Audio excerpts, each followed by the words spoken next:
الحمد لله نحمده ونستعينه ونستغفره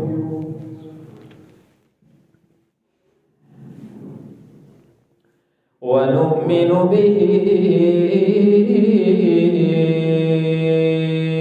ونتوكل عليه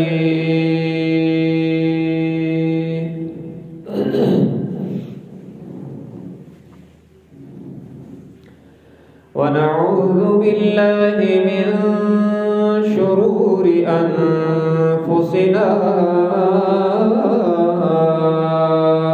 ومن سيئات أعمالنا من يهده الله فلا مضل له ومن يضلله فلا هادي له ونشهد أن لا إله إلا الله وحده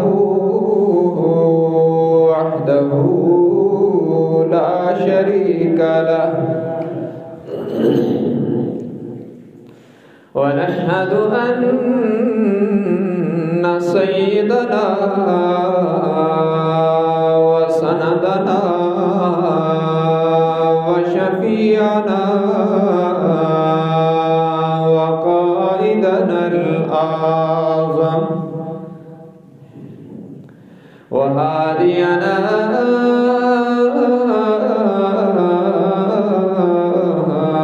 ومرشدنا ومأوانا وملجانا ومولانا محمدا عبده ورسوله أرسله بالحق بشيرا ونذيرا وداعيا إلى الله بإذنه وسراجا منيرا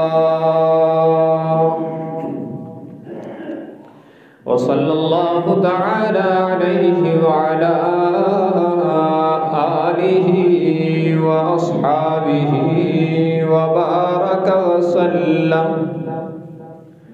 وبارك وسلم تسليما كثيرا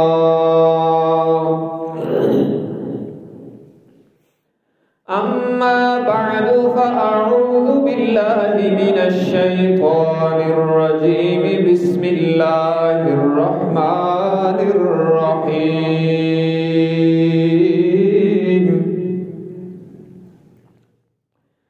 ما كان محمد أبا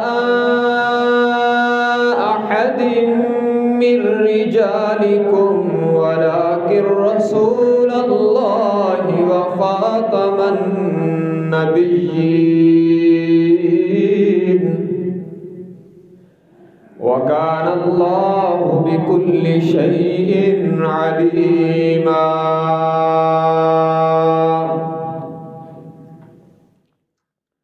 وقال الله تبارك وتعالى في كلام المقدس على مقام آخر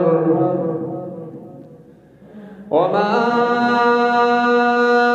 أرسلناك إلا رحمة للعالمين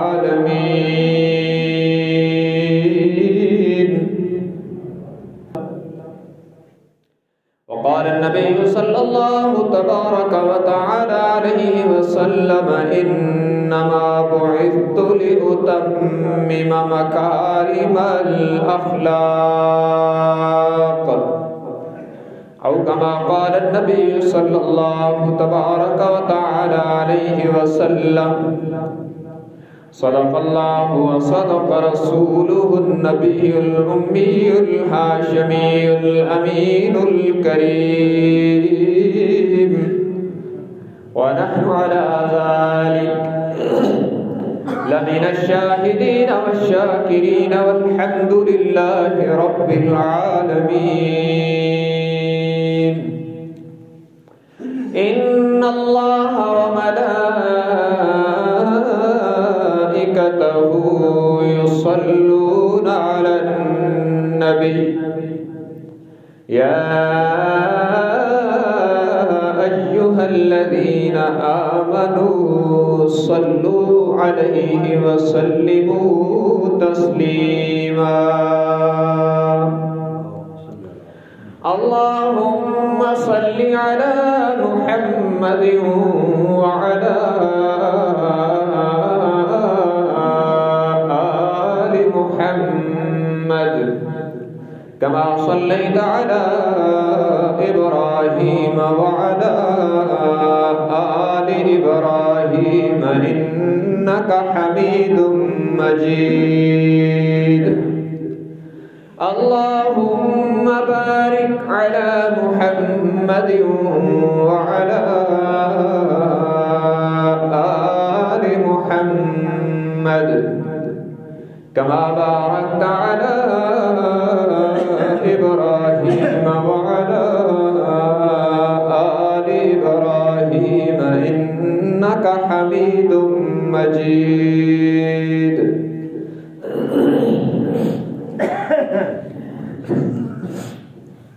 حاضرین گرامی قدر،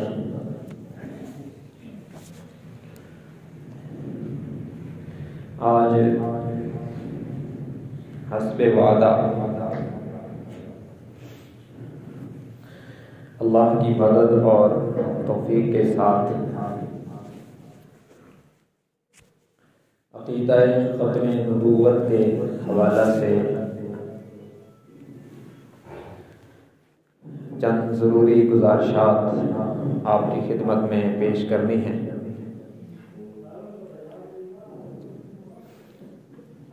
یوں تو اللہ تبارک و تعالی نے اس آسمان کے نیچے اور اس زمین کے اوپر جن خوش نصیب، خوش بخت اور عظیم شخصیات کو منصب نبوت پر فائز کرنے کے لیے چنا، ان کی تعداد کم و بیش 1,24,000 ہے۔ اس مبارک سلسلے کا آغاز جناب آدم علیہ السلام سے ہوا اور اس مبارک سلسلے کی تکمیل اور انتہا حضرت محمد صلی اللہ علیہ وسلم کی ذات بابرکات پر ہوئی۔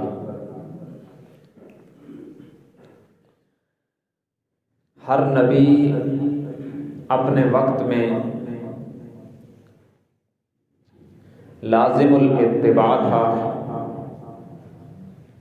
اور ان کا مرتبہ مقام اپنی اپنی جگہ مسلم تھا۔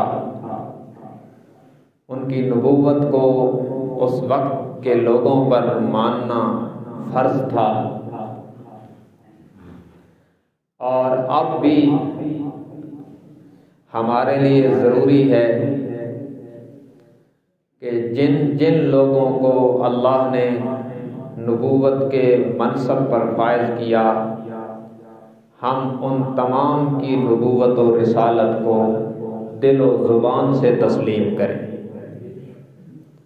یہ جو ہم کہتے ہیں آمنت باللہ و ملائکتہ و کتبہ و رسلہ، ہماری ایمانیات میں ہے کہ میں ایمان لایا اللہ پر، اللہ کے تمام فرشتوں پر، اللہ کی تمام کتابوں پر اور اللہ کے تمام رسولوں پر، والقدر خیرہ و شرہ من اللہ تعالی، اور تقدیر کی اچھائی اور برائی کے اللہ کی طرف سے ہونے پر، والیوم الآخر اور قیامت کے دن پر، والبعث بعد الموت اور موت کے بعد قیامت کے دن دوبارہ زندہ ہو کر اٹھنے پر ہم سب کا ایمان ہے۔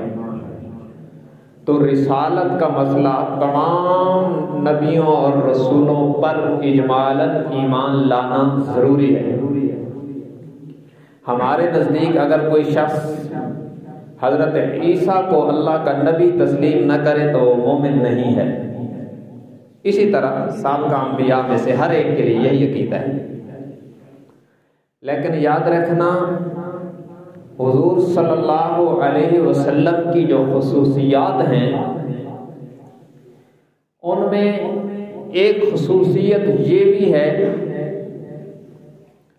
کہ آپ کی نبوت کو صرف سابقہ انبیاء کی طرح آپ کی نبوت کو صرف نبوت تسلیم کرنے سے بات نہیں بنتی۔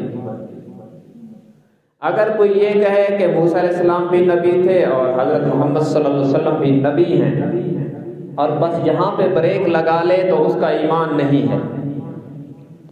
حضور صلی اللہ علیہ وسلم کو صرف نبی ماننے سے بات نہیں بنتی، بلکہ یہ ماننا ضروری ہے کہ حضور صلی اللہ علیہ وسلم عالمی نبی ہیں۔ آپ کی نبوت پر، منصب نبوت پر آپ کے فائز ہونے کے بعد اللہ نے نبوت کے سلسلے کو کمال پر پہنچا کر نبوت کے دروازے کو قیامت تک کے لیے بند کر دیا ہے۔ اب آپ کے بعد قیامت آ سکتی ہے، کوئی نیا نبی پیدا نہیں ہو سکتا۔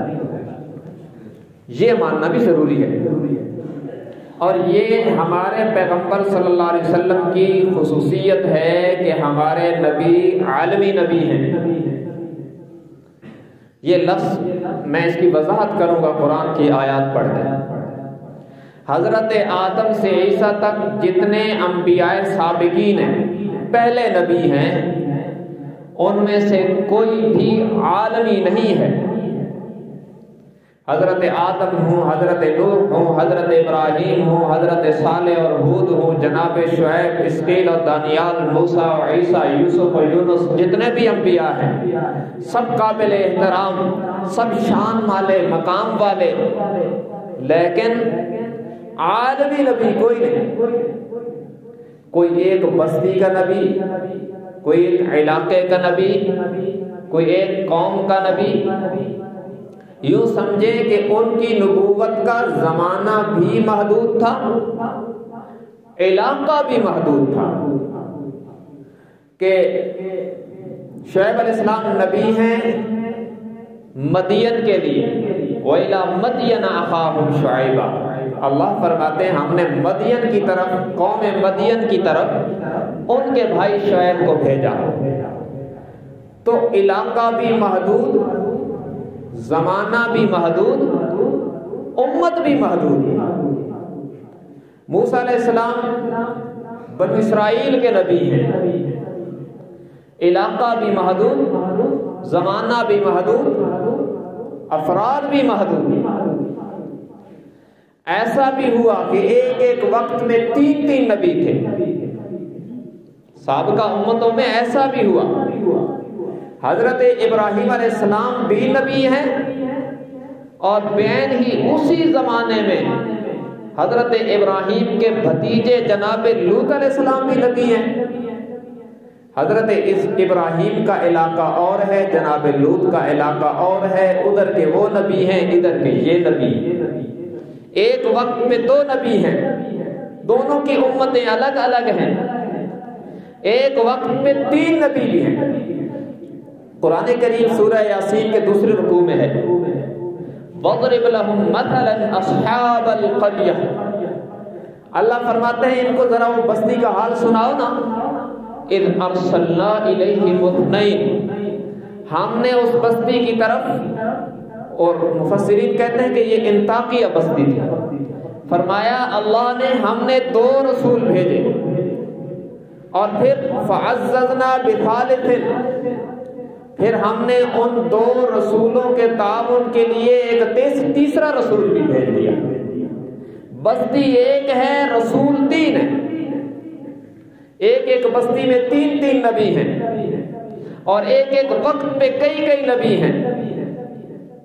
حضرت موسیٰ بھی نبی ہیں، اور اسی وقت پہ ان کے بھائی حضرت ہارون بھی نبی ہیں۔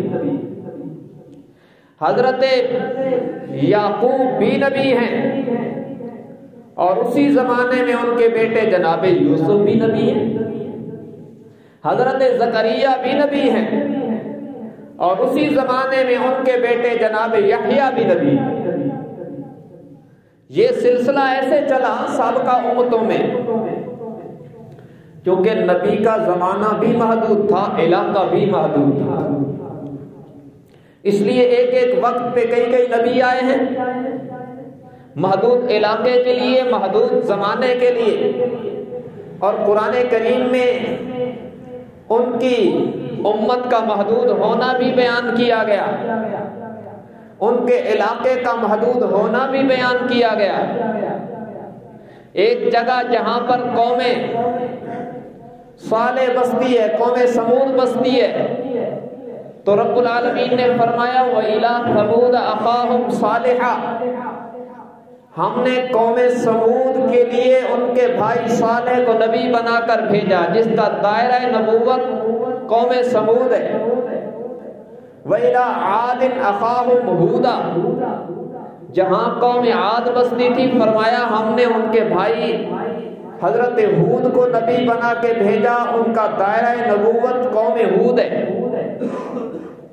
وَلَقَدْ أَرْسَلْنَا نُوحًا إِلَىٰ قَوْمِهِ، ہم نے حضرت نوح کو ان کی قوم کا نبی بنا کے بھیجا، ان کا دائرہ نبوت بس ان کی قوم ہے۔ تو سابقہ انبیاء میں سے کوئی شخصیت بھی ہو، ان کا مقام اپنی جگہ، درجہ اپنی جگہ، شان اپنی جگہ، لیکن ان کی نبوت کا علاقہ بھی محدود رہا، نبوت کا زمانہ بھی محدود رہا۔ لیکن جب باری آئی آمنہ کے لال کی، جب باری آئی محبوب ذوالجلال کی، جب باری آئی صاحب جمال والکمال، جب باری آئی، جب نمبر آیا جناب محمد الرسول اللہ صلی اللہ علیہ وسلم کا، جب اللہ نے آپ کے سر اقدس پر ختم نبوت کا تاج پہنا کر آپ کو مبعوث فرمایا، تو پھر اعلان ہو گیا وَمَا أَرْسَلْنَاكَ إِلَّا كَافَّةً لِلنَّاسِ، میرے محبوب اب آپ کی نبوت کے لیے زمانہ بھی غیر محدود ہے، علاقہ بھی غیر محدود ہے۔ یوں سمجھیں سابقہ انبیاء میں سے وہ سارے اپنی اپنی قوموں کے نبی اور اپنے اپنے زمانوں کے نبی، میرے آقا کل زمانوں کے نبی اور کل جہانوں کے نبی۔ یوں سمجھیے قرآن کریم میں اللہ نے اپنی ربوبیت کا دائرہ بھی بتایا، اپنی ربوبیت کی وسعت بھی بتلائی کہ اللہ رب کن کن کا ہے، اور اپنے حبیب کی نبوت کی وسعت بھی بتائی۔ اور آیات اتنی عام فہم ہے کہ ہر مسلمان کو تقریباً پتہ ہے۔ قرآن کریم کی پہلی سورت سورۃ الفاتحہ ہے، اور اس کی پہلی آیت میں پڑھنے لگا ہوں، جس میں اللہ نے اپنی ربوبیت کی وسعت بتلائی، اور پھر وہ آیت پڑھوں گا جس میں اللہ نے خاتم النبیین حضرت محمد صلی اللہ علیہ وآلہ وسلم کی نبوت کی وسعت بتلائی۔ پہلے اللہ کی ربوبیت کی وسعت کو دیکھیں قرآن میں، فرمایا الحمدللہ رب العالمین،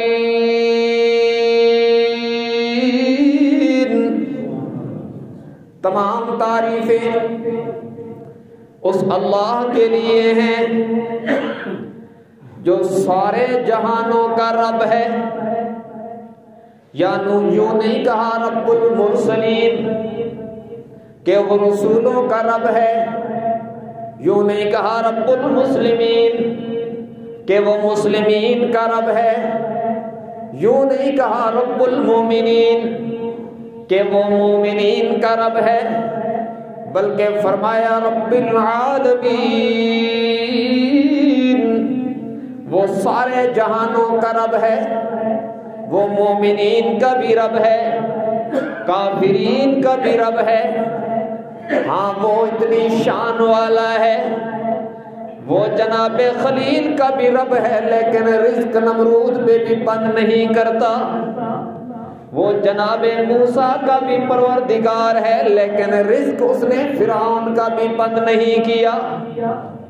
وہ ابو لہب و ابو جہل کا بھی پروردگار ہے، وہ جناب محمد الرسول اللہ صلی اللہ علیہ وسلم کا بھی رب ہے، لیکن رزق ان کے دشمنوں پر بھی بند نہیں کرتا۔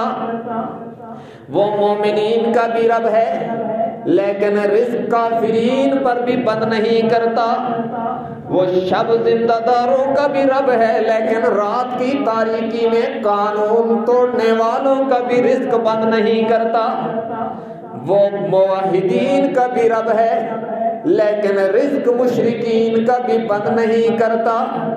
رب العالمین، وہ سارے جہانوں کا رب ہے، وہ ماضی میں رہنے والوں کا بھی رب، حال کا بھی رب، مستقبل کا بھی رب، وہ سارے جہانوں کا رب ہے، سارے جہانوں کا رب ہے۔ عالم برزخ کا بھی رب وہی ہے، عالم دنیا میں بھی رب وہی ہے، عالم قبر میں بھی رب وہی ہے، عالم ارواح میں بھی اسی کی ربوبیت، عالم دنیا میں بھی اسی کی ربوبیت، عالم برزخ میں بھی اسی کی ربوبیت، عالم حشر میں بھی اسی کی ربوبیت۔ وہ سارے جہانوں کا رب ہے، سارے جہانوں میں اس کی ربوبیت کا جھنڈا لہرا رہا ہے۔ اور جب آمنہ کے لال کی شان کو اسی شان والے رب نے بیان فرمایا، فرمایا وَمَا أَرْسَلْنَاكَ إِلَّا رَحْمَةً لِّلْعَالَمِينَ۔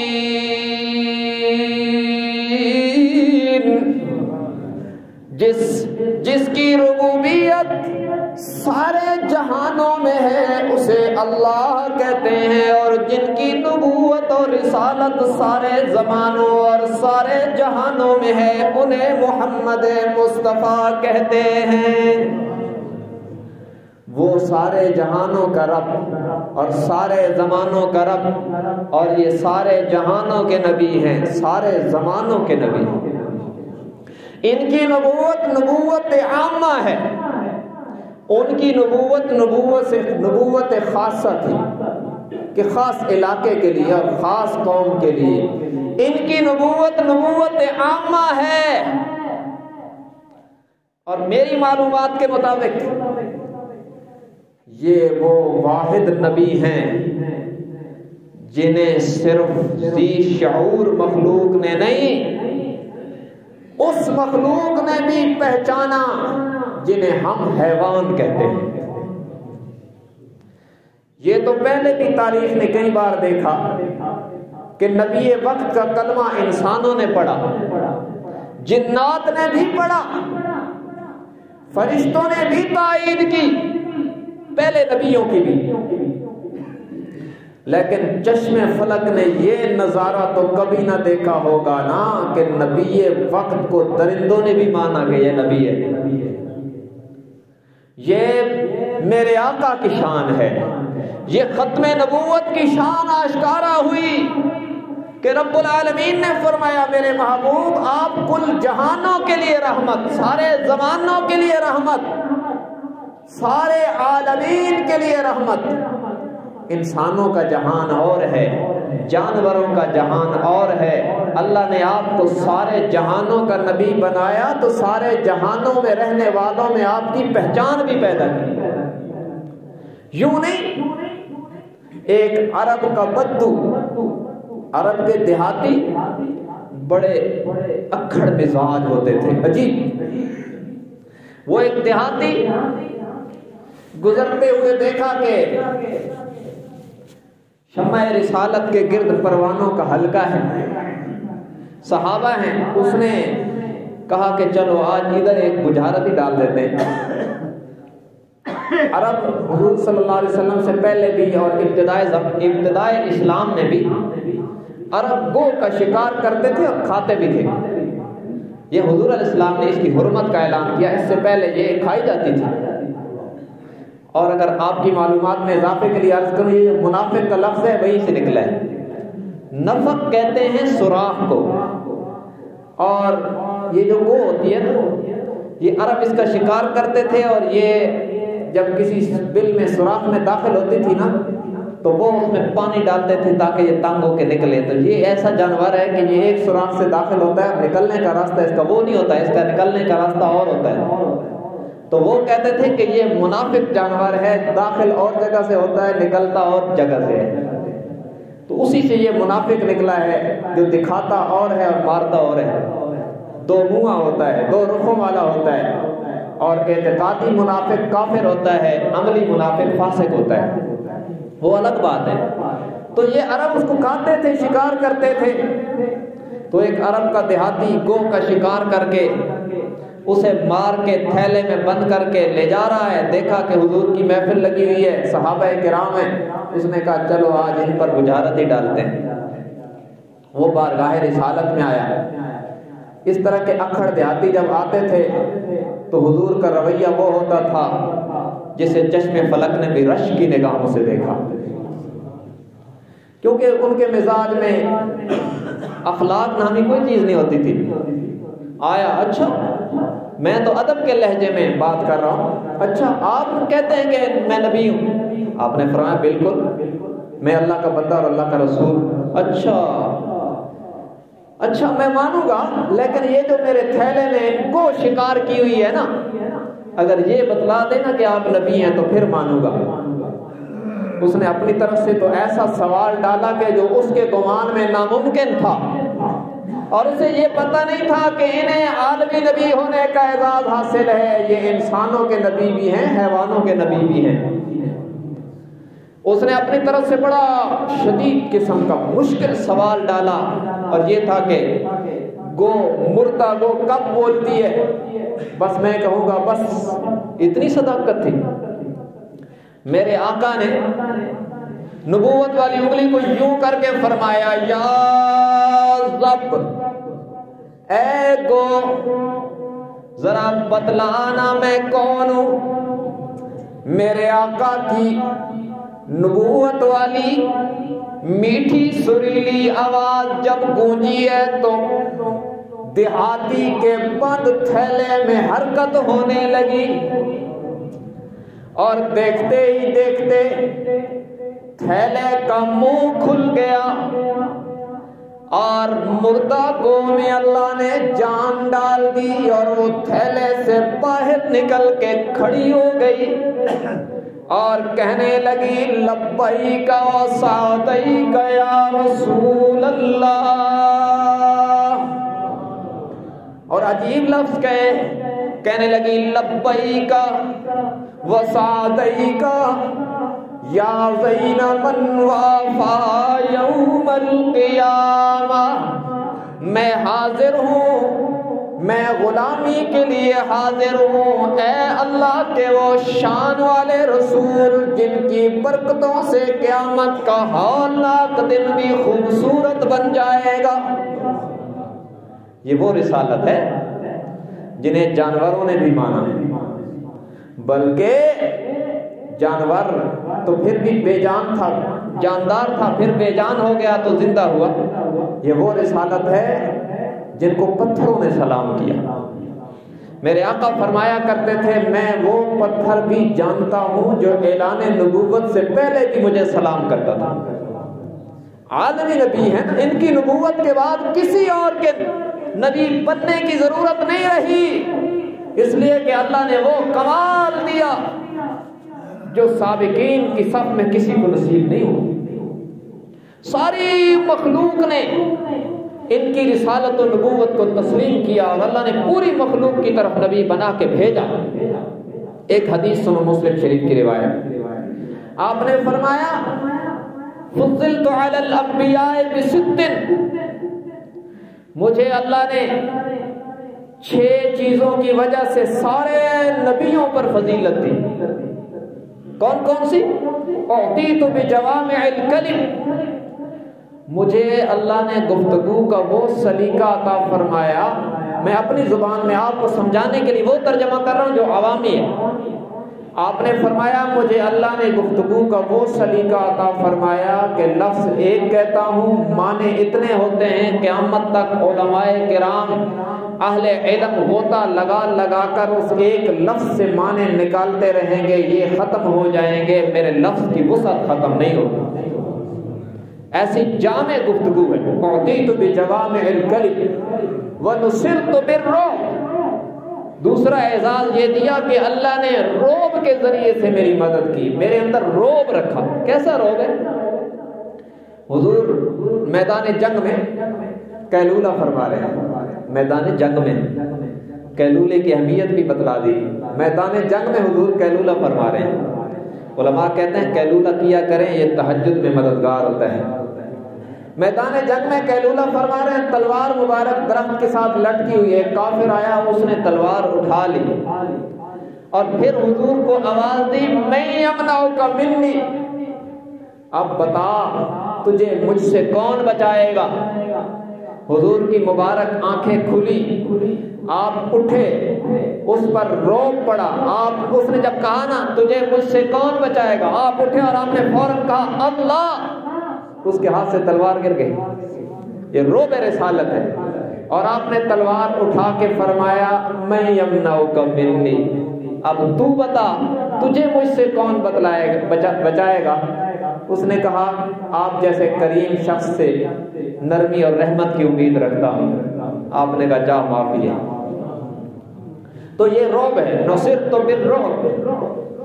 اور پھر فرمایا میرے لیے غنیمت حلال کر دی گئی، جو کفار سے جنگ ہوتی ہے اور مال حاصل ہوتا ہے، مال غنیمت، وہ میرے لیے حلال کر دیا گیا۔ نمبر 3۔ چوتھا فرمایا جعلت لی الارض مسجدا وطہورا، میرے لیے زمین کو مسجد، سجدہ گاہ۔ پہلی امتوں کے لیے یہ ہوتا تھا کہ عبادت گاہ کے علاوہ کسی اور جگہ عبادت جائز نہیں ہوتی تھی۔ اب کیا ہے، اب نماز کا ٹائم ہو گیا، بندہ ایسی جگہ ہے جہاں مسجد نہیں ہے، وہی وضو کر کے نماز پڑھ لے، زمین پر ظاہری ناپاکی نہ ہو تو ہماری نماز ہر جگہ ہو جاتی ہے۔ یہ میرے آقا کی ختم نبوت کی برکت سے ہے۔ اور جعلت لی الارض مسجدا وطہورا، فرمایا میرے لیے زمین کو سجدہ گاہ بھی بنایا، پاکی کا ذریعہ بھی بنایا۔ تیمم سابقہ نبیوں میں سے کسی کی امت کو نہیں ملا تھا، صرف حضور کی ختم نبوت کی برکت سے اس امت کو تیمم والا فریضہ ملا ہے کہ اگر پانی نہیں ہے کوئی بات نہیں ہے، تو مٹی پہ ہاتھ مار کے چہرے اور ہاتھوں پر پھیر لے، بس تیرے لیے مٹی کو ہی پانی کے قائم مقام بنا کر تیرے سارے جسم کو پاک کر دے۔ یہ ختم نبوت کی برکت سے ہمیں ملا ہے۔ اور پھر 5ویں نمبر پہ فرمایا بعثت الی الخلق کافہ، مجھے اللہ نے ساری مخلوق کا نبی بنا کے بھیجا ہے، انسانوں کا صرف نہیں، صرف جنات کا نہیں، فرشتوں کا نہیں، ساری مخلوق کا نبی بنا کے بھیجا ہے۔ اور مخلوقات کتنی ہیں آج تک سائنسدان اندازے لگا رہے ہیں، کبھی کا 18,000، کبھی کا 40,000، اب کہتے ہیں 80,000، اور پتہ نہیں آگے کیا کہیں گے۔ یہ جو شمار میں نہیں آتی مخلوقات کی قسمیں، افراد تو یہ تو بالکل ہی بہت غیر یقینی چیز ہے نا کہ مخلوقات کے افراد کو کوئی شمار کرے۔ یہ اقسام، مثلا انسان ایک مخلوق ہے، جنات دوسری مخلوق ہے، فرشتے تیسری مخلوق ہے، اس طرح جو اقسام ہیں، یہ کوئی کہتا ہے 18,000 ہے، کوئی 40,000 ہے، کوئی کہتا ہے 80,000 ہے، واللہ عالم کتنی ہے اللہ ہی بہتر جانتا ہے، بنانے والے کو پتا ہے ساری مخلوقات کی اقسام کتنی ہے۔ آپ نے فرمایا اللہ نے جتنی چیزوں کو پیدا کیا ان سب کا مجھے نبی بنا کے بھیجا۔ میرے آقا کی نبوت عامہ ہے، ان سابقہ نبیوں کی نبوت خاصہ تھی، میرے آقا کی نبوت عامہ ہے۔ جیسے رب کی ربوبیت غیر محدود ہے، ایسے ہی میرے آقا کی نبوت غیر محدود ہے۔ عالمی نبی ہیں، جیسے اللہ سارے جہانوں کا رب، میرے آقا سارے جہانوں کے نبی، سارے زمانوں کے نبی۔ اور اگر میں اس کو کھولوں تو چلو پانچویں چھٹی بات حدیث کی بھی سن لو۔ فرمایا وَخُتِمَ بِيَ النَّبِيُّونَ، اللہ نے میرے ذریعے سے سلسلہ نبوت کو مکمل کر دیا۔ اب کوئی نیا نبی نہیں آ سکتا، یہ لفظوں پہ غور کرنا، اب کوئی نیا نبی نہیں آ سکتا۔ قیامت سے پہلے عیسیٰ علیہ السلام تشریف لائیں گے، لیکن وہ نئے نہیں ہوں گے، وہ پرانے نبی ہیں۔ وہ تو حضور سے تقریباً 600 سال پہلے تشریف لائے تھے، اللہ نے آسمانوں پہ اٹھایا ہے۔ حضور کی نبوت کے بعد کوئی نیا نبی نہیں آ سکتا۔ وہ مرزا غلام ملعون ہو یا کوئی اور ہو، وہ کذاب اور دجال تو ہو سکتا ہے، نبی نہیں ہو سکتا۔ اب میرے آقا کل زمانوں کے نبی، کل جہانوں کے نبی، اور اللہ نے ایسا انتظام کیا کہ میرے آقا کی عالمی نبوت اور رسالت کا جھنڈا سارے زمانوں میں، سارے جہانوں میں لہرایا۔ دیکھیں، ایک جہان وہ تھا اور ایک زمانہ وہ تھا جب میں اور آپ جسم کی شکل میں نہیں تھے، روح کی شکل میں تھے۔ اس کو کہتے ہیں عالم ارواح۔ عالم ارواح میں کوئی آج سے اربوں کھربوں سال پہلے، واللہ عالم کتنا وقت، عالم ارواح میں اللہ نے لیے 2 وعدے، قرآن میں ہیں۔ ایک وعدہ لیا سب سے کہ تم دنیا میں مجھے رب مانو گے، اور ایک وعدہ لیا خاص بندوں سے، نبیوں سے، رسولوں سے، کہ تم دنیا میں میرے آخری نبی کی نبوت و رسالت پر ایمان لاؤ گے۔ سارے نبیوں رسولوں سے وعدہ ہو رہا ہے، اور میں اپنی طرف سے نہیں کہہ رہا۔ قرآن کریم 3 پارہ آخری رکوع ہے، فرمایا وَإِذْ أَخَذَ اللَّهُ مِيثَاقَ النَّبِيِّينَ لَمَا آتَيْتُكُم مِّن كِتَابٍ وَحِكْمَةٍ ثُمَّ جَاءَكُمْ رَسُولٌ مُصَدِّقٌ لِّمَا مَعَكُمْ لَتُؤْمِنُنَّ بِهِ وَلَتَنصُرُنَّهُ قَالَ أَأَقْرَرْتُمْ وَأَخَذْتُمْ عَلَى ذَلِكُمْ إِصْرِي قَالُوا أَقْرَرْنَا قَالَ فَاشْهَدُوا وَأَنَا مَعَكُمْ مِنَ الشَّاهِدِينَ۔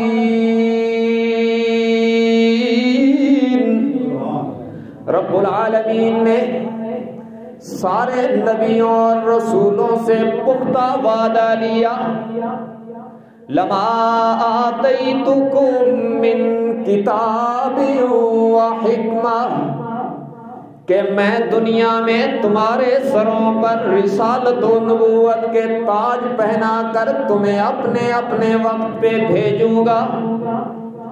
میں تمہیں کتاب و حکمت میں سے کچھ عطا کروں گا۔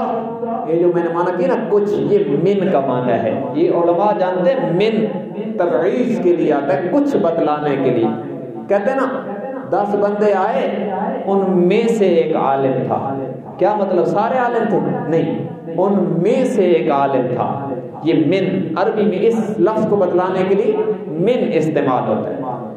فرمایا لما آتیتکم من کتاب و حکمہ، میں تمہیں کتاب و حکمت میں سے کچھ عطا کروں گا، اور ثم جاءکم رسول، پھر تم سب کے بعد وہ عظمت والا رسول آئے گا۔ یہ بات کس کا معنی ہے؟ یہ سما کا معنی ہے۔ سما جیسے ہماری زبان میں کہتے ہیں نا کہ جناب مولانا امن نواز صاحب آئے، پھر مولانا دلاور صاحب آ گئے۔ یہ جو پھر ہے نا اردو میں، عربی میں یہ ہے سما، یہ بعدیت کو بتلاتا ہے، بعد میں آنے کو۔ تو یہاں پر وہی لفظ ثم جاءکم رسول، پھر تم سب کے بعد میرا عظیم رسول آئے گا۔ عظیم کس کا معنی ہے؟ رسول پر جو تنوین ہے نا، عربی میں یہ مختلف معنی بتلانے کے لیے استعمال ہوتی ہے، کبھی تقلیل کا، کبھی کسی اور معنی میں آتی ہے، یہاں پر یہ تعظیم کے معنی میں ہے۔ فرمایا ثم جاءکم رسول، پھر تم سب کے بعد میرا عظیم رسول آئے گا۔ اور میں نے قرآن کی روح سے پوچھا کتنا عظیم ہوگا؟ یا اللہ ان کی عظمت کی کوئی جھلکی تو مجھے بتلانا کہ میں دندہ شاہ بلاول کے آپ کے حبیب کے امتیوں کو بتلاؤں گا۔ قرآن کریم نے کہا اِنَّا أَعْطَيْنَاكَ الْكَوْثَرَ، اِنَّا أَعْطَيْنَاكَ الْكَوْثَرَ، انہیں بتلائیے نا۔ سابقہ نبیوں کے لیے رب العالمین نے فرمایا من کتاب و حکمہ، میں تمہیں کتاب و حکمت کے اندر سے کچھ عطا کروں گا، لیکن میرے آخری اور عظیم رسول کا جب نمبر آیا تو فرمایا اعطیناک الکوثر، میرے محبوب میں دنیا اور آخرت کی ساری بھلائیوں کو اپنے خزانوں سے اٹھا کر تیری جھولی میں ڈال دوں گا۔ یہ عظمت کا معنی ہے، قرآن سے بتلا رہا ہوں، میری اپنی کوئی بات نہیں۔ ثم جاءکم رسول، پھر تم سب کے بعد میرا عظیم رسول آئے گا۔ اب کتنا عظیم ہوگا؟ لا اقسم بهذا البلد وانت حل بهذا البلد، وہ اتنا عظیم ہوگا، وہ مکہ میں آئے گا، مکہ مکرمہ بن جائے گا، وہ مدینہ میں آئے گا، مدینہ منورہ بن جائے گا، جس جگہ آرام فرمائے گا وہ جگہ جنت کا ٹکڑا بن جائے گی۔ وہ کتنا عظیم ہوگا، جن گلیوں پہ قدم رکھے گا ان گلیوں کا ذکر بھی قرآن بن جائے گا۔ ثم جاءکم رسول، یہ تم سب کے بعد میرا عظیم رسول آئے گا، تم نے کیا کرنا ہے؟ لَتُؤْمِنُنَّ بِهِ وَلَتَنْصُرُنَّهُ، مفسرین کے متعدد اقوال، ایک قول پیش کرنے لگا ہوں، فرمایا لَتُؤْمِنُنَّ بِهِ وَلَتَنْصُرُنَّهُ، تم سب کے بعد میرا عظیم رسول آئے گا، تم مجھ سے وعدہ کرو تم نے اس پر ایمان بھی لانا ہے، تم نے ان کا تعاون بھی کرنا ہے۔ یا اللہ وہ ہم سب کے بعد آئے گا، ایمان اور تعاون کا کیا مطلب؟ مشیت نے جھوم کے کہا ان کے سر پر نبوت کا تاج پہنا کر پھر میں یوں انتظام کروں گا کہ انہیں معراج کے سفر پہ بلاؤں گا، تمہیں اقصیٰ میں جمع کر کے تمہیں آرڈر دوں گا، تم سب جمع ہو جاؤ، تم نے صفیں بنا لینی ہیں، وہ مصلی امامت پہ کھڑے ہو جائیں گے، تم ان کو امام مان لینا، ایمان بھی آ جائے گا، تعاون بھی آ جائے گا۔ اور سارے نبی جمع ہوئے، چشم فلک نے دیکھا یہ نظارہ، اقصیٰ کی سرزمین پر آدم سے عیسیٰ تک سارے نبی جمع ہوئے، لیکن جو ان سب معصوموں کے امام تھے انہیں خاتم النبیین محمد الرسول اللہ کہتے ہیں۔ تو عالم ارواح میں یہ وعدہ لیا، تم وعدہ کرو تعاون بھی کرو گے، ایمان بھی لاؤ گے، اپنے اپنے ادوار میں ان کی خوشخبریاں بھی دیتے جاؤ گے، کیونکہ تم اپنی اپنی قوموں کی طرف نبی بن کے جاؤ گے، آخر میں آنے والا میرا رسول تم نبیوں کا بھی نبی بن کے آئے گا۔ قال اقررتم واخذتم على ذلكم اصری، اللہ نے سوالیہ لہجے میں پوچھا کیا تم نے اقرار کر لیا، کیا تم نے وعدہ کر لیا کہ نہیں؟ سارے نبیوں کی روحوں نے جواب دیا اقررنا۔ قال فاشهدوا وانا معكم من الشاہدین۔ سارے نبیوں کی روحوں نے کہا یا اللہ ہم نے وعدہ کر لیا، اقرار کر لیا۔ اللہ نے فرمایا تم بھی گواہ بن جاؤ، میں بھی تمہارے ساتھ گواہی دیتا ہوں کہ تم اپنے اپنے دور میں ان کی خوشخبریاں بھی سناؤ گے، اور جب وقت آئے گا انہیں امام مان کر ان پر ایمان بھی لاؤ گے، تعاون بھی کرو گے۔ یہ عالم ارواح ہے اور سب سے اونچا جھنڈا ہے میرے آقا کی ختم نبوت کا۔ اور بعد میں آیا عالم دنیا، تو حضرت آدم کی دعاؤں میں میرے نبی کا ذکر ہے، حضرت عیسیٰ کی بشارتوں میں میرے نبی کا ذکر ہے۔ اور میں مختصر چلنا چاہتا ہوں، بڑی کھلی بات ہے اور وسیع بات ہے، کس کس پہلو کو چھیڑو۔ عالم دنیا کے بعد ایک عالم آئے گا ہم سب پر، جسے کہتے ہیں عالم برزخ۔ یہ موت سے شروع ہوگا۔ جب موت آئے گی اور ہماری روح جسم سے نکلے گی تو ہم جائیں گے عالم برزخ میں۔ عالم برزخ میں بھی میرے نبی کی ختم نبوت کا جھنڈا لہرائے گا۔ کیوں؟ مجھ سے اور آپ سے 3 سوال ہونے والے ہیں۔ میں اختلافی بحثوں میں پڑھنے کا عادی نہیں ہوں، میں وہ بات کہتا ہوں جو سب مسلمان مکاتب فکر کے ہاں مسلم ہے۔ 3 سوال ہوں گے۔ من ربک، بتا تیرا رب کون ہے؟ اللہ ہم سب کو صحیح جواب جاری کرے۔ ما دینک، بتا تیرا دین کیا ہے؟ اور تیسرا سوال من نبیک، بتا تیرا نبی کون ہے؟ اور جو شخص کہے گا میرا رب اللہ، میرا دین اسلام اور میرے نبی محمد الرسول اللہ ہیں، اس کا بیڑا پار ہو جائے گا۔ ارے قبر کے عذاب سے اس وقت تک نجات ممکن ہی نہیں جب تک تیری اور میری قبر میں ختم نبوت کا اعلان نہ ہو۔ یہ برزخ کی بات ہے۔ اس کے بعد ایک اور عالم آنے والا ہے جسے عالم حشر کہتے ہیں۔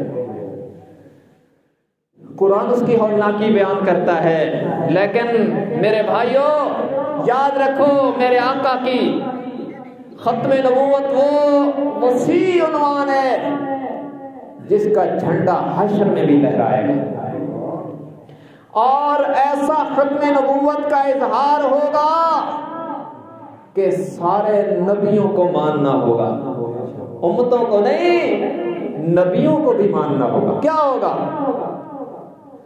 فرمایا واتقوا یوما لا تجزی نفس عن نفس شیئا ولا يقبل، اس دن سے ڈرو جب کوئی نفس کسی کے کام نہیں آئے گا۔ ہولناک ترین منظر ہوگا، 50,000 سال کا طویل دن۔ تفصیلی روایت بخاری شریف جلد ثانی میں بہت مختصر انداز میں پیش کرنے لگا ہوں، لوگ انتظار کر کر کے تنگ آ جائیں گے۔ فَيَجْتَمِعُونَ إِلَىٰ آدم، لوگ جناب آدم کے در پہ آئیں گے، عرض کریں گے اے اللہ کے نبی، آپ سب سے پہلے انسان اور سب سے پہلے نبی ہیں، ذرا رب سے درخواست کریں نا کہ اللہ حساب شروع کرے، جنتی جنت میں جائیں، جہنمی جہنم میں جائیں۔ اب انتظار کی گھڑیاں برداشت نہیں ہوتی، جناب آدم انکار فرما دیں گے، کہیں گے آج اللہ اتنے جلال میں ہے کہ مجھ میں تو ہمت نہیں رب سے بات کروں۔ میرے بھائیوں ذرا غور تو کیجئے نا، جہاں سب سے پہلے انسان اور سب سے پہلے نبی جناب آدم گھبرائیں گے، وہاں میرا کیا بنے گا؟ وہ کہیں گے ایتو نوحن، جاؤ نوح علیہ السلام کے در پہ چلے جاؤ، لوگ وہاں جائیں گے، نوح علیہ السلام بھی انکار فرما دیں گے، وہ کہیں گے ایتو خلیل الرحمن، جاؤ اللہ کے خلیل ابراہیم کے در پہ چلے جاؤ، وہاں جائیں گے، وہاں سے بھی انکار ہو جائے گا، ایتو موسیٰ، موسیٰ کے در پہ جائیے، وہاں جائیں گے، وہاں سے بھی انکار ہو جائے گا، جناب عیسیٰ کے دربار میں آئیں گے، وہاں سے بھی انکار ہو جائے گا، آخر یہ سب سے مایوس ہو کر اس ہستی کے در پہ آئیں گے جنہیں رحمت للعالمین کہتے ہیں، جنہیں خاتم النبیین کہتے ہیں، اس ہستی کے در پہ آئیں گے، میرے آقا فرمائیں گے ٹھیک ہے میں گزارش کرتا ہوں، حضور علیہ السلام نے فرمایا میں سر سجدے میں رکھ کر اللہ کی وہ حمد و ثنا بیان کروں گا جو اسی وقت رب میرے دل میں ڈالے گا، اب مجھے پتہ نہیں ہے وہ کلمات کیا ہوں گے، میرے آقا طویل سجدہ فرمائیں گے، لمبا سجدہ ہوگا، اس میں رب کی حمد و ثنا ہوگی، بالآخر رب العالمین کی طرف سے اعلان ہوگا ارفع رأسک، میرے حبیب سر اٹھائیے نا، آپ سر ساری زندگی سر جھکا جھکا کر مجھے راضی کرتے رہے، آج سر اٹھائیے میں آپ کو راضی کرنے لگا ہوں، میرے آقا سر اٹھائیں گے، کہا جائے گا اشفع تشفع، سل تعطا واشفع تشفع قل تسمع، آپ فرمائیے مانا جائے گا، سفارش کیجئے قبول کی جائے گی، قبول کی جائے گی، مانگیے عطا کروں گا، اتنے بلند ترین منصب پہ پہنچا کر بھی رب فرمائیں گے مانگیے عطا کروں گا، اور پہلے حضور بتلا کے گئے تاکہ امت پر یہ عقیدہ واضح رہے، اتنے بلند منصب پہ جانے کے باوجود بھی داتا اللہ رہے گا، میرے آقا سر اٹھائیں گے اور عرض کریں گے یا اللہ حساب تو شروع کر، تو بارگاہ خداوندی سے اعلان ہوگا ٹھیک ہے کسی کو حساب کے لیے پیش تو کیجیے، اب اللہ جلال میں کون حساب دے، سنی کا ایمان تازہ ہو تو بولے گا میرے آقا کی نظر نبوت یوں دوڑے گی ساری انسانیت پر اور آ کے ٹک جائے گی ابو بکر کے چہرے پر، حضور فرمائیں گے ابو بکر جا رب کو حساب دے، سنیو ابو بکر نامہ اعمال لے کر بارگاہ خدا میں آئے گا، اللہ کا جلال جمال میں بدلے گا، غصہ رحمت میں تبدیل ہو جائے گا، فرمائیں گے میرے حبیب کس کو حساب کے لیے پیش کر دیا، جس کا اسلام پہ قرضہ بقایا ہے، جس نے کبھی آپ سے حساب نہیں کیا، آج میں بھی اس سے کوئی حساب نہیں کرتا، نبیوں کے بعد جنت کے 8 دروازے کھلے ہیں، جس سے چاہے جنت جائے، تو میں عرض یہ کر رہا میرے آقا کی ختم نبوت کا جھنڈا حشر میں بھی لہرائے گا اور سارے نبیوں کو بھی ماننا ہوگا، بھائی جس کی نبوت کا اقرار نبیوں پر ضروری ہے، جس کو خاتم النبیین مانے بغیر انتظار سے نجات نبیوں کو بھی نہیں ملتی، آج کوئی انہیں خاتم النبیین نہ مانے اور وہ مسلمان بن جائے ناممکن، اس لیے یاد رکھو ختم نبوت کا عقیدہ ایسے ہی لازم ہے جیسے توحید کا عقیدہ لازم ہے، کوئی شخص اللہ کو ایک نہ مانے تو مومن نہیں ہے، اسی طرح کوئی شخص حضور کو نبی تو مانے لیکن آخری نبی نہ مانے تو بلا شک مومن نہیں، جیسے اللہ کو ایک نہ ماننے والا کافر ہے، ایسے ہی حضور کو آخری نبی نہ ماننے والا بھی کافر ہے، اور یہ قرآن میں بھی ہے، حدیث میں بھی ہے، اور ہماری دستور ساز اسمبلی میں بھی لکھا ہوا ہے کہ حضور کی ختم نبوت کا کسی بھی طرح کا منکر مومن نہیں ہے۔ افسوس کی بات ہے کہ آج سے چند سال پہلے 55 کے بااثر مرزائیوں نے، منکرین ختم نبوت نے ہمارے سادہ لوگ مسلمانوں کو مرتد کرنا شروع کیا، اور یہ خبر جب علماء کو ملی تو یہ حرکت میں آئے، اللہ انہیں جزا دے۔ انہوں نے عوام کو بیدار کیا اور وہاں پر کانفرنسز کا انعقاد کیا، اور وہاں مرزائیوں نے اپنے کفر گڑھ کا نام مسجد رکھا ہوا تھا، اس کا محراب بھی تھا، مینار بھی تھے۔ انہوں نے کیس لڑا اور الحمدللہ محراب اور مینار گرا دیے گئے، اور ان کانفرنسوں اور ان جلسوں اور ان پروگراموں کی برکت سے الحمدللہ کئی مسلمان ایسے ہیں جنہوں نے پھر مرزائیت سے توبہ کر کے اسلام قبول کیا ہے۔ اور یہ بڑا ضروری ہے اس عقیدے کا پرچار اور اس کی اشاعت، کیونکہ یہ ہمارے ایمان کا حصہ ہے۔ یاد رکھنا، مرزائیت سے نفرت ایمان ہے۔ کیوں؟ مرزائی میرے نبی کا دشمن ہے، اسلام کا غدار ہے۔ جو شخص کے حضور کے بعد کو انڈیا کا کانا بھی نبی ہے، وہ میرے نبی کا دشمن نہیں تو پھر اور دشمن ہوگا۔ اور جو شخص اللہ کے نبی کے دشمن سے دوستی رکھتا ہے وہ مومن ہے۔ محبوب کا دشمن بھی دشمن ہوا کرتا ہے، اس لیے مرزائیت کے لیے نرمی کا کوئی پہلو نہیں۔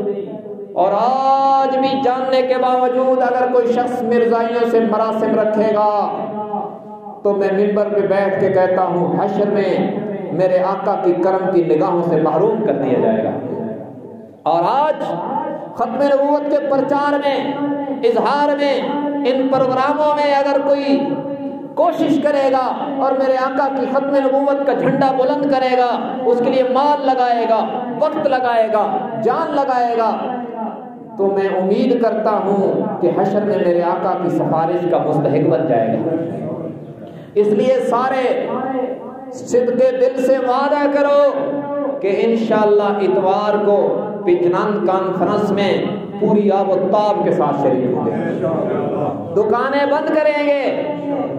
مجھے ایک ساتھی نے کہا کہ میں دکان کی چھٹی عید کے دن بھی نہیں کرتا، لیکن سال کے بعد اس کانفرنس کے لیے اپنی دکان کو 100% بند کرتا ہوں۔ تو ہم سب اس جذبے کے ساتھ ہیں، یہ جذبہ پیدا کریں۔ کوئی دن تو ایسا ہو کہ ہم حشر میں کہیں یا اللہ یہ پورا دن ہم نے اپنی آپ کے محبوب کی ختم نبوت کے پرچار میں وقف کیا تھا، اور ہو سکتا ہے کہ یہ ادا پسند کر لی جائے اور میرے آقا کے لب ہلیں کہ یا اللہ اس کو گاہکوں کا رش بھی دکھائی دیتا تھا، پیسہ بھی آ رہا تھا، لیکن اس نے میری ختم نبوت کے پرچار میں یہ قربانی دی، یا اللہ آج اس کے گناہ معاف کر دیں۔ میرا عقیدہ ہے کہ میرے آقا کے لب ہل جائیں گے تو اس کا کام ضرور بن جائے گا۔ اس لیے سارے تقاضے چھوڑ کر، سارے کاموں کو چھوڑ کر دنیا کے کام ہوتے رہیں گے۔ اتوار والے دن دکان کھولنی ہی نہیں۔ کیوں؟ ایک آدمی 12 بجے دکان بند کر کے جا رہا ہے، ایک بندے نے صبح سے دکان نہیں کھولی نا اور ختم نبوت کانفرنس کی تیاری کر رہا ہے، دوسروں کو دعوت دے رہا ہے، تو اس کا میٹر فجر سے چلے گا۔ اور اگر خدا نہ خواستہ وہ کانفرنس میں جانے سے پہلے مر بھی گیا نا تو جانے والوں کے ساتھ ثواب میں شریک ہوتا رہے گا۔ اس لیے اتوار والا دن وقف کرو یار۔ لوگ یاروں کے لیے کئی کئی دنوں کی قربانیاں دیتے ہیں، ہم نبی کے لیے ایک دن قربان نہیں کر سکتے، تو کس درجے کے مومن ہیں؟ جو کہ جناب آج تو میرے دوست کی شادی ہے، تیرا دوست مقدس ہے یا اللہ کے نبی مقدس ہے؟ آج جناب میرا برادری میں ایک عظیم فنکشن ہے، اس لیے نہیں آ سکتا۔ کہیں حشر میں آقا یہ نہ کہہ دیں کہ تجھے میری ختم نبوت کے پرچار سے زیادہ اپنی برادری کا فنکشن مقدس تھا، تو جا وہیں۔ اس لیے اللہ کے بعد ہمارا سہارا حشر میں سب سے بڑا سہارا محمد رسول اللہ صلی اللہ علیہ وسلم، ان کی ختم نبوت کے پرچار کے لیے ہر طرح کی قربانی دیں گے انشاءاللہ۔ تو اس لیے وعدہ کیجئے سارے ساتھی کہ انشاءاللہ اتوار والے دن سارے کام چھوڑ کر میرے آقا کی ختم نبوت کے پرچار کے لیے صبح سے تیار ہوں گے انشاءاللہ۔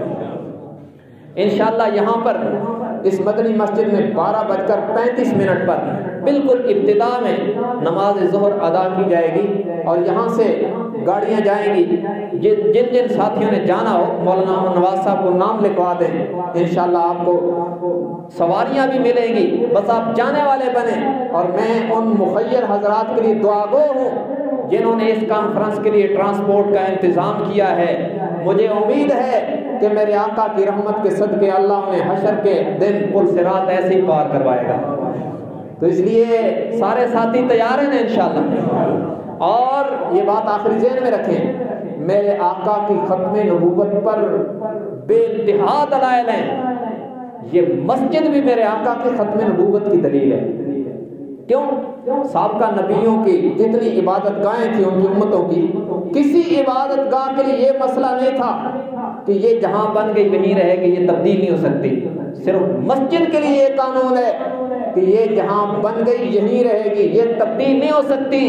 اس لیے کہ جس کے صدقے مسجد ملی ہے اس کی نبوت میں تبدیلی نہیں, تو اس کی عبادت گاہ میں بھی تبدیلی نہیں.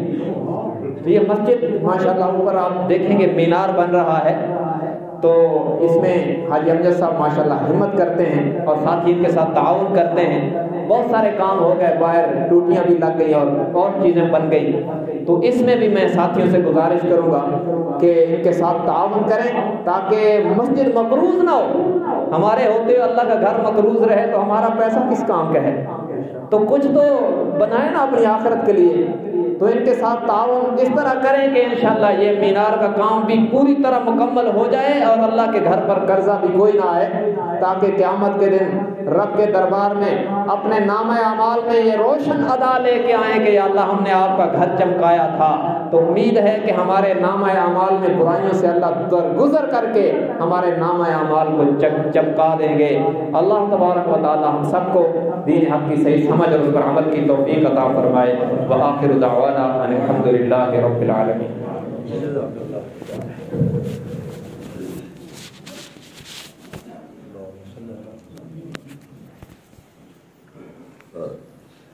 Pause recording.